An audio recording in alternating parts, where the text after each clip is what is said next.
Alléluia, alléluia. Quelle joie, bien-aimé, d'appartenir à ce Dieu qui est un Père, un papa le plus responsable, qui prend soin de ses enfants. Un Dieu qui nous aime d'un amour éternel, d'un amour infini, d'un amour insondable, d'un amour immense, si grand, si haut, si profond, si large. Alléluia. Oh, merci Père pour ce privilège que nous avons de t'appartenir. Merci. Shalom dans vos maisons. Que la paix de notre Seigneur Jésus-Christ soit avec vous.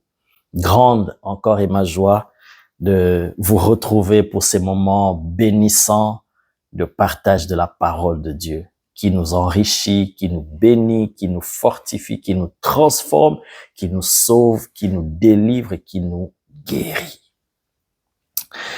Alors aujourd'hui, je voudrais partager une parole merveilleuse qui va nous bénir. Et c'est en même temps prophétique, en même temps un enseignement, en même temps une exhortation. Bref, nous laissons Dieu s'exprimer. Prenons nos Bibles dans le livre de 2 Corinthiens chapitre 13, le verset 13. Je pense que, en tant que lecteur de la Bible, amoureux de la parole de Dieu, tu connais ce passage que nous récitons souvent, nous proclamons souvent, venant de l'apôtre Paul. Alors je vais lire 2 Corinthiens chapitre 13, verset 13. Voici ce que dit l'apôtre Paul en conclusion de sa deuxième lettre aux Corinthiens, aux chrétiens de l'église de Corinthe, mais qui ne sont plus là aujourd'hui. Mais aujourd'hui, il s'adresse aux chrétiens de Bruxelles, de Paris, de la Guadeloupe, de la Côte d'Ivoire, du Cameroun, de l'Angola, du Bénin, de partout dans le monde, des États-Unis, de partout tu mets le nom de ta ville, de ton pays, là où tu es.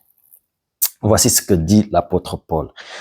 Que la grâce du Seigneur Jésus-Christ, l'amour de Dieu et la communication, ou dans d'autres versions, on parle de la communion du Saint-Esprit, soit avec tous.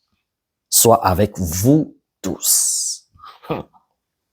Je crois que tu as déjà entendu ça de la bouche d'un homme de Dieu qui proclame ses paroles. Ces paroles sont pleines de puissance, de pouvoir, de bénédiction, d'impactation. Je crois que tu as déjà entendu. Mais aujourd'hui, le Seigneur veut nous faire grâce de comprendre un mystère qui est caché au travers de ces paroles. Je relis encore pour attirer votre attention sur quelque chose. Que la grâce du Seigneur Jésus-Christ, l'amour de Dieu et la communion du Saint-Esprit soient avec vous tous. En lisant ces paroles, j'ai répété en faisant exprès, est-ce que tu ne sens pas qu'il y a quelque chose d'intriguant dans ce passage? Quelque chose un peu de, entre guillemets, anormal dans ce qui est déclaré là. Je ne vais pas trop prendre du temps en réfléchissant, en te laissant dans le suspense. Tout de suite, je vais te faire remarquer ceci. Dans l'ordre de la manière dont l'apôtre Paul déclare ces paroles, l'ordre nous semble un peu bizarre. Nous avons l'habitude, quand nous parlons de la personne de Dieu, on parle du Père, du Fils et du Saint-Esprit. On commence toujours par le Père, le Fils et le Saint-Esprit. Jésus a dit, allez baptiser, faites de toutes les nations des disciples, baptisez-les au nom du Père, du Fils et du Saint-Esprit. Donc l'ordre normal, c'est toujours le Père, le Fils et ensuite le Saint-Esprit. Mais quand nous lisons ce passage de l'apôtre Paul, nous voyons que l'ordre semble inversé. Au lieu de commencer normalement selon la logique, il devrait commencer par dire que l'amour de Dieu, qui est le Père, ensuite que la grâce du Seigneur Jésus-Christ, qui est le Fils, et la communion du Saint-Esprit soit avec vous tous. Mais l'apôtre Paul commence par que la grâce du Seigneur Jésus-Christ. Waouh! Ne s'est-il pas trompé? N'a-t-il pas commis une erreur? Pourquoi ne devrait-il pas commencer par l'amour de Dieu le Père? Mais je vous dis déjà, bien aimé, il s'agit ici de l'apôtre Paul, pas le moindre. Bien sûr qu'il n'a pas marché physiquement avec Jésus, mais c'est un apôtre qui, bien que n'ayant pas marché avec Jésus, mais il a opéré dans une dimension que la plupart de ceux qui ont marché physiquement avec le Seigneur Jésus n'ont pas pu atteindre cette dimension-là. C'est lui qui a été ravi jusqu'au 3e ciel et il a entendu des paroles, il a entendu des choses qu'il n'est pas permis à un homme même de répéter, d'exprimer. Il a entendu des mystères inimaginables. Il a écrit près de la moitié du Nouveau Testament. C'est lui qui nous a révélé les mystères de Christ sur l'Église. Il nous a révélé plein de mystères. Un homme rempli du Saint-Esprit, puissamment utilisé par Dieu, qui a fait la rencontre avec le Seigneur lui-même sur le chemin de Damas. Alors, il ne s'est pas trompé. C'est poussé par l'Esprit de Dieu qu'il a déclaré ces paroles dans cet ordre-là. Ces paroles sont puissantes, comme je l'ai dit tout à l'heure. Au-delà d'être une formule de bénédiction, au-delà d'être une proclamation de bénédiction, au-delà d'être une prière, une demande à Dieu, un souhait, au-delà de tout ça, ces paroles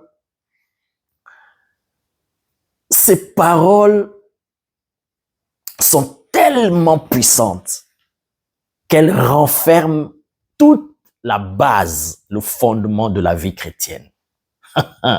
Résumé en ces paroles. Ces paroles, c'est la clé même de la vie chrétienne. Ça exprime la pensée de Dieu. Ça résume la volonté de Dieu, la pensée de Dieu, le dessein de Dieu pour l'humanité. Ça exprime tout. Mais en quelques minutes, je vais essayer un peu de résumer. Le Seigneur nous fera grâce. On va entrer dans un enseignement profond sur cela. Ces paroles sont tellement puissantes. Ces paroles sont tellement puissantes. Alors voici ce que l'apôtre Paul veut nous faire comprendre. Que la grâce, en commençant par dire que la grâce du Seigneur Jésus-Christ, ensuite l'amour de Dieu et la communication du Saint-Esprit soient avec vous tous. L'apôtre Paul veut nous expliquer que c'est un enseignement. Voici ce que cet enseignement révèle. Tout commence par la grâce du Seigneur Jésus-Christ. C'est ça le début de toute chose. Même la création du monde ne pouvait pas se faire sans la grâce du Seigneur Jésus-Christ. Alléluia. La Bible dit l'agneau de Dieu qui est Jésus-Christ, le Fils de Dieu, a été immolé avant la fondation du monde. S'il n'avait pas été immolé avant la fondation du monde, la création ne pouvait pas exister. Parce que le Père, celui qu'on appelle le Père, Abba, la source de toute chose, il n'est pas seulement un esprit, il est un pur esprit, il est d'essence spirituelle. Il est invisible. Jésus a dit, personne n'a jamais vu Dieu. Personne. C'est le Fils qui est dans le sein du Père, c'est celui qui l'a fait connaître, c'est celui qui l'a révélé. L'apôtre Paul nous explique dans 1 Timothée chapitre 6 que le Père, il habite une lumière inaccessible. On ne peut pas arriver là où il est. Il est celui que nul homme n'a vu ni ne peut voir. Impossible d'accéder au Père. Et la seule manière d'accéder au Père, c'est passer par Jésus-Christ, par la grâce, la faveur imméritée, la grâce. Voilà pourquoi avant de commencer d'aller vers le Père, avant d'accéder à l'amour du Père, on commence par la grâce du Seigneur Jésus. Sans cette grâce du Seigneur Jésus, aucun homme, aucune créature, aucune création ne pouvait exister. Voilà pourquoi il est dit qu'au commencement était la parole était avec Dieu et la parole était Dieu. Elle était au commencement et toutes choses ont été faites par elle. Rien de tout ce qui a été fait n'a été fait sans elle. Bien aimé, je suis en train de révéler des mystères profonds, mais je ne peux pas entrer en profondeur parce que c'est juste un petit moment où je veux exprimer cette pensée de Dieu. Le Seigneur le permettra, nous allons développer les profondeurs qui sont là. Donc, l'apôtre Paul n'a pas commis une erreur de commencer par que la grâce du Seigneur Jésus. Parce que c'est la grâce du Seigneur Jésus-Christ qui est comme cette main qui nous conduit vers le Père. Voilà pourquoi il a dit, oh, j'aime cet homme. Il a dit, je suis le chemin, la vérité et la vie. Il n'a pas dit, je suis un chemin. Il n'a pas dit, je suis un des chemins. Il a dit, je suis le chemin. L'article défini, ça veut dire le seul. Il n'y a pas deux chemins. Je suis le chemin. Quel est cet homme qui peut parler comme ça avec audace pour dire que nul ne peut aller vers le Père sans passer par moi? Il dit, je suis le chemin, la vérité, la vie. Nul ne va au Père sans passer par moi. Ah, il le dit avec assurance, il a traumatisé les Juifs, cet homme de Galilée que j'aime. Parce qu'il sait que c'est ça. Il sait que c'est ça. Impossible. Le Père, celui qu'on appelle le Père, Abba, la source de toute chose, ne peut entrer en relation avec la créature. Directement. Impossible. Aucun être humain, aucune créature ne peut accéder directement, entrer en contact, en intimité avec le Père. Impossible. Il est une source infinie de puissance et d'énergie. Il est un feu dévorant. Personne ne peut accéder si ce n'est par celui qui vit dans son sein. Voilà pourquoi c'est par la grâce du Seigneur Jésus-Christ que maintenant on va au Père. Voilà pourquoi on commence par que la grâce du Seigneur Jésus-Christ. Ensuite, l'amour de Dieu le Père. Parce que pour accéder à l'amour de Dieu, pour commencer à vivre et expérimenter l'amour de Dieu, à bénéficier de cela, à recevoir de Dieu sa nature, sa vie, à vivre avec lui, en intimité avec lui, il faut passer par la grâce du Seigneur Jésus-Christ. Il faut. Sans cela, c'est impossible. Impossible. Et maintenant, quand la grâce du Seigneur Jésus-Christ se manifeste dans ta vie, te prend par la main, c'est alors que cette grâce-là te conduit maintenant vers le Père. Et tu peux vivre dans le Père et bénéficier de son amour. Parce qu'en vérité, quand le Père nous regarde, il nous regarde au travers de son Fils.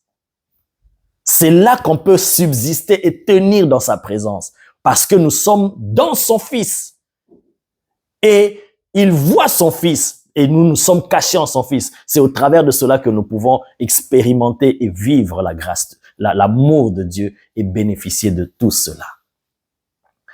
Et la grâce du Seigneur Jésus-Christ, ensuite, qui te conduit vers l'amour de Dieu le Père, c'est ce qui permet maintenant que tu vives dans la communion avec le Père par le Saint-Esprit. Alléluia.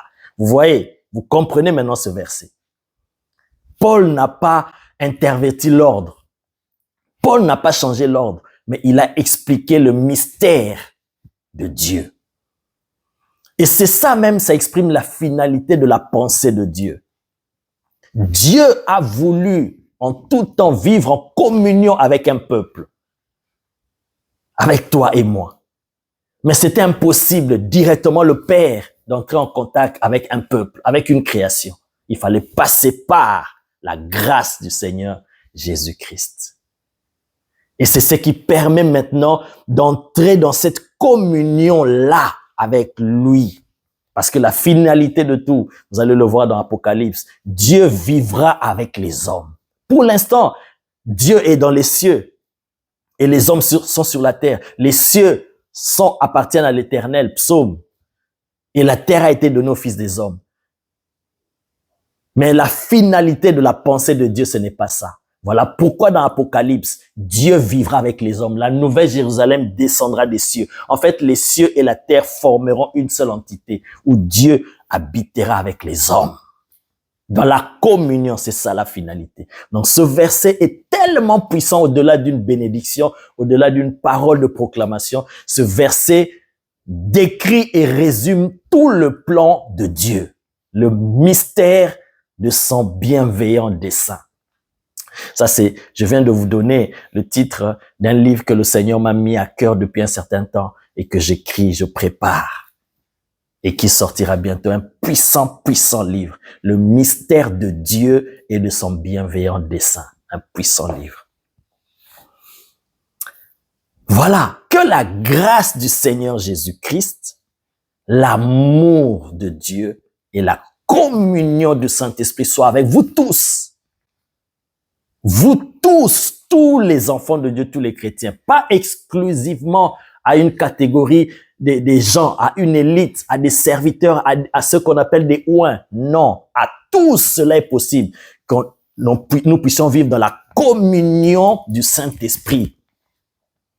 Que nous puissions, c'est ça la volonté de Dieu, que nous entrions dans cette dimension de la communion. La communion, c'est quoi? Dans ce qui est de Dieu, ça devient à toi. Dieu te communique sa nature, sa vie, son potentiel. My God! Aïe, aïe, aïe. Jesus, thank you. Merci Seigneur pour la grâce, pour ta grâce. Dieu désire que nous puissions vivre dans la communion avec lui, dès ici-bas sur la terre et jusque dans l'éternité. Dieu veut nous amener à vivre dans la communion, à parler comme lui, à marcher comme lui, à exprimer sa nature sur la terre, à parler comme lui, à transmettre la vie comme lui, comme Jésus a marché, en guérissant des malades, en délivrant les captifs, en transformant les vies. C'est ça la volonté de Dieu, nous entraîner dans la communion du Saint-Esprit. Pour arriver à la communion du Saint-Esprit, pour arriver à vivre dans la communion du Saint-Esprit, il faut d'abord l'amour du Père. Il faut que le Père maintenant te transmette sa nature, sa vie.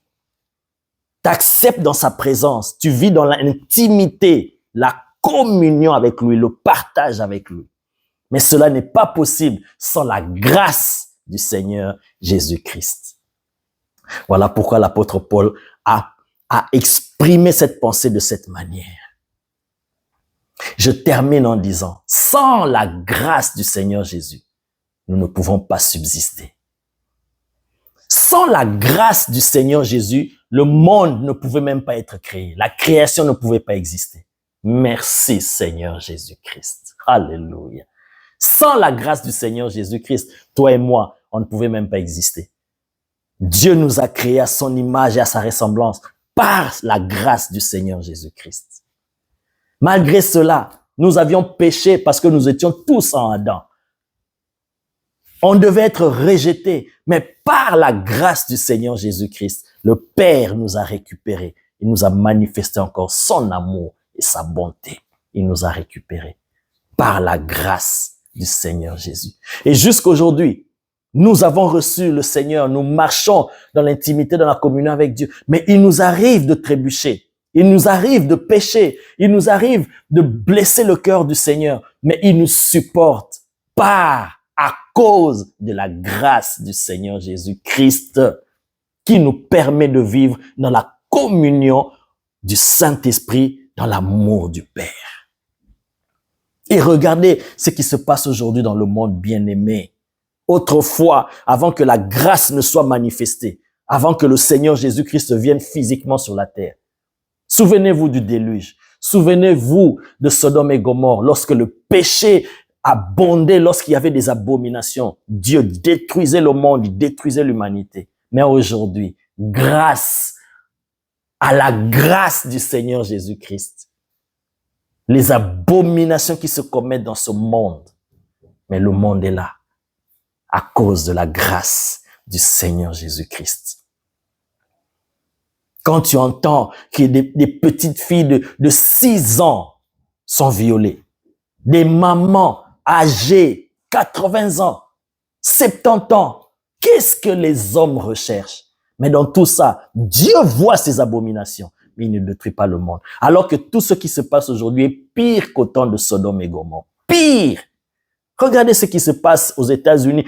Toutes les choses qui se faisaient en cachette, Dieu commence à les sortir. On commence à entendre des choses abominables que les hommes font. My God. Mais tout ça, le monde subsiste à cause de la grâce du Seigneur Jésus. Mais le temps de la grâce, bientôt, cette dispensation de la grâce du Seigneur Jésus-Christ, bientôt va prendre fin. Et c'est alors qu'on va comprendre que la grâce est importante, la grâce de Jésus. Parce que quand la dispensation de la grâce va passer, la colère de Dieu va s'abattre sur la terre. Bien-aimé, ne rate pas l'enlèvement. Parce que là, la dispensation de la grâce prendra fin. Je termine en disant ceci. La grâce du Seigneur Jésus, c'est la clé, le fondement de tout. Voilà pourquoi l'apôtre Paul a commencé par là. La grâce, que la grâce de notre Seigneur Jésus-Christ. Et voici, je te révèle encore quelque chose. Ce que nous appelons la Bible, c'est composé de 66 livres. L'Ancien Testament et le Nouveau Testament. Le premier livre de la Bible, c'est Genèse. Le dernier livre de la Bible, c'est Apocalypse. À Apocalypse, où Dieu révèle sa pensée. Il révèle la finalité de toutes choses. Quand vous lisez les derniers chapitres de l'Apocalypse, vous allez voir la finalité de toutes choses. Ça veut dire c'est ça qui était l'intention de Dieu en créant l'humanité, en créant la terre, en faisant toute l'œuvre de la création. Mais voici ce que déclare, my God, le dernier passage du dernier livre de la Bible. Lisons cela. Apocalypse chapitre 22 et le verset 21. Le dernier livre de la Bible est le dernier verset du livre d'Apocalypse. Dans le dernier verset du dernier chapitre du livre d'Apocalypse qui clôture toute la Bible. Ça veut dire Dieu a parlé depuis Genèse, il a exprimé sa pensée. Et voici comment il clôture. Ça veut dire cette parole est d'une haute importance et très capitale. Voici ce qu'il est dit. Alléluia. Que la grâce du Seigneur Jésus soit avec tous. Donc Dieu a parlé. Et il clôture la parole écrite par ces paroles. Que la grâce du Seigneur Jésus soit avec tous. My God. Bien-aimé, ce que tu es, ce que tu as, ce que je suis, ce que j'ai, c'est la grâce du Seigneur Jésus-Christ. N'eût été la grâce du Seigneur Jésus-Christ, personne ne peut subsister, personne ne peut exister. Nous avons besoin de la grâce. Que la grâce du Seigneur Jésus soit avec tous. Quand Paul était dérangé par les chardes, il priait, il a prié le Seigneur à 3 reprises. Déjà Paul, un homme quand il prie, Dieu l'exauce, il prie une fois, rien. 2e fois, 3e fois, le Seigneur dit, Paul, ne te dérange pas, ma grâce te suffit. Or, la grâce de Dieu n'est manifestée qu'en Jésus-Christ. La loi a été donnée par Moïse, mais la grâce et la vérité sont venues par Jésus-Christ. Bien-aimés, la grâce de Jésus-Christ nous suffit. Chaque jour, attache-toi à la grâce de Jésus. Que la grâce de Jésus s'attache à toi toute ta vie, à chaque instant. Déclare cela, implore cela, proclame cela, libère cela, parle cela, recherche cela, soupire après cela. Que la grâce du Seigneur Jésus-Christ, l'amour de Dieu et la communion du Saint-Esprit soient avec vous tous.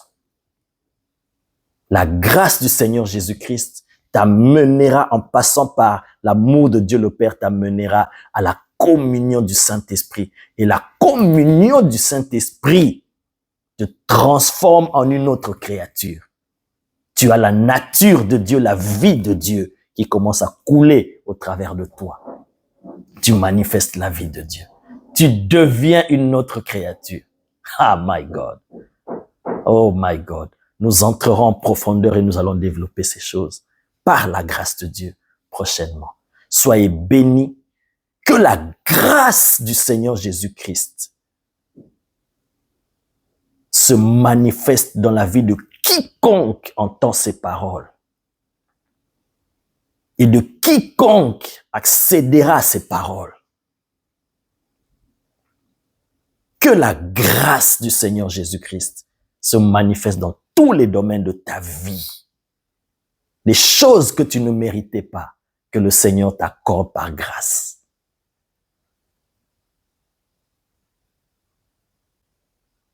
Au nom puissant de Jésus, j'ai ainsi prié. Amen.